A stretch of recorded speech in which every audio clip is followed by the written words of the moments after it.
રાજકોટ શહેરના રાજકારણમાં વધુ એક રાજકીય પક્ષપલટો જોવા મળ્યો। ભાજપના વોર્ડ નંબર 4ના પૂર્વ મહામંત્રી અને રાજકોટ શહેર ઠાકોર સેનાના પ્રમુખ રણછોડભાઈ ઉદરેજા તેમના સાથી મિત્રો સાથે કોંગ્રેસમાં જોડાયા। કોંગ્રેસના ઓબીસી ડિપાર્ટમેન્ટના ચેરમેન મહેશ રાજપૂતે તેમને ખેસ પહેરાવી કોંગ્રેસમાં આવકાર્યા। રણછોડભાઈ ઉદરેજાના ભાભી કંકુબેન ઉદરેજા રાજકોટ મહાનગરપાલિકાના વોર્ડ નંબર 4ના ભાજપના કોર્પોરેટર છે। કોંગ્રેસમાં જોડાયા બાદ રણછોડભાઈ ઉદરેજાએ ભાજપ સામે નારાજગી વ્યક્ત કરતા કહ્યું કે ભાજપ અમારા સાથે અન્યાય કરે છે। છેલ્લા 35 વર્ષથી તેમના ચુવાડિયા કોળી સમાજમાંથી એક પણ વ્યક્તિને ધારાસભ્ય બનાવ્યો નથી।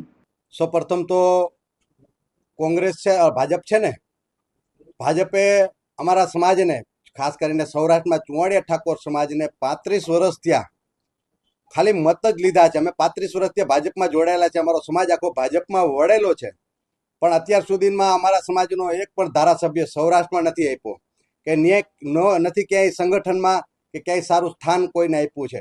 કેવલ ને કેવલ અમારા સમાજનું ખાલી મત જ લીધા છે અને સભાને સંમેલનો હોય એમાં સંખ્યાની ચિંતા કરીને અમારા સમાજને જારે જોડે રાખ્યો છે। એટલે એ કારણસર હવે આવનારા પેઢીમાં હવે અમે પણ અમારી ઉંમર થઈ ગઈ છે, એટલે એ આધારે જોઈને હવે અમે કેટલોક ટાઈમ ભાજપની રાહ જોશું કે અમને આજ આપે કાલ આપે અમારા સમાજને, એટલે સમાજના સુખાકારી આપણે દુઃખ દૂર કરી અને સમાજની સારી દિશા દેખાડવા માટે આવનારા સમયની અંદરમાં સમાજને સારી દિશા દેખાડવા માટે અમે કોંગ્રેસમાં જોડાયા છીએ।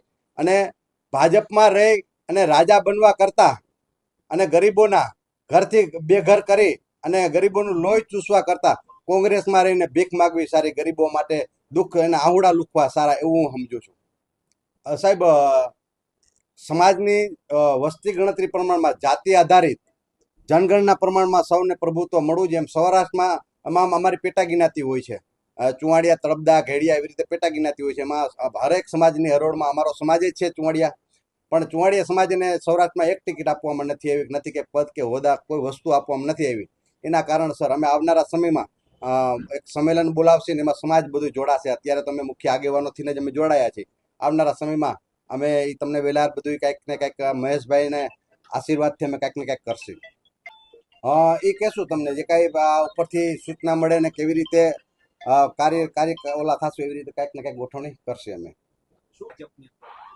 ભાજપની સ્થિતિ તો અત્યારે એવું છે કે જે તે સમયે વિજયભાઈ રૂપાણી તો ગુજરી ગયા, એટલે કંઈક ને કંઈક જૂથવાદો ને પેનલો હોય કે આના જૂથનો માણસ છે કે આના જૂથનો માણસ, એટલે ક્યાંક ને ક્યાંક જે કંઈ છે એ કંઈક ને કંઈક અમે કોકને રામ રામ કરવાથી ક્યાંક ને ક્યાંક કપાઈ ગયા હોય, તો એ કારણસર અમે આજે 10 વર્ષથી આ નિષ્ક્રિય હોય છે હોતું, અને એમાંથી કંઈક ને કંઈક થાય છે એવું કે ચૂંટણીઓ આવે ત્યારે આગેવાનોને યાદ કરવામાં આવે છે, બાકી તો કોઈ વસ્તુ જે હાલે છે હાલે છે। સમાજ કાયમી ધોરણે શોષિત છે, અમારા સમાજને ભાજપથી સરકારનો એક પણ લાભ મળ્યો નથી, એટલે આવનારા સમયમાં સમાજ માટે પણ અમે ચિંતા કરી છે અને ગરીબ સમાજ માટે અમે ચિંતા કરી। કોંગ્રેસ સમિતિના પ્રમુખ અમિતભાઈ ચાવડાની સૂચના મુજબ આજે ઠાકોર સેનાના રાજકોટ શહેરના પ્રમુખ અને એક ઓબીસી આગેવાન કે પ્રજાની વચ્ચે રહી સમૂહ લગ્નથી લઈ દર વર્ષે દીકરીઓને પરણાવવા સહિત અનેક કોળી સમાજના આગેવાન,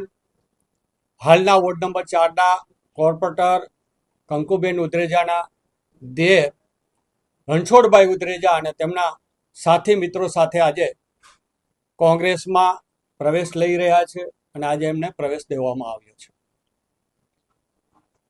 કોંગ્રેસ હંમેશા સામાજિક અને લોકોના પ્રશ્નો માટે જે લડી રહ્યા હોય તેને હંમેશા આવકાર્યા છે। ત્યારે ગુજરાત પ્રદેશ કોંગ્રેસ વતી રણછોડભાઈને અને તેઓના તમામ મિત્રોને કોંગ્રેસમાં હું આજે એમનું સ્વાગત કરું છું અને તેઓની જે સામાજિક જે કાર્યશૈલી છે એને કોંગ્રેસ આગળ વધારશે।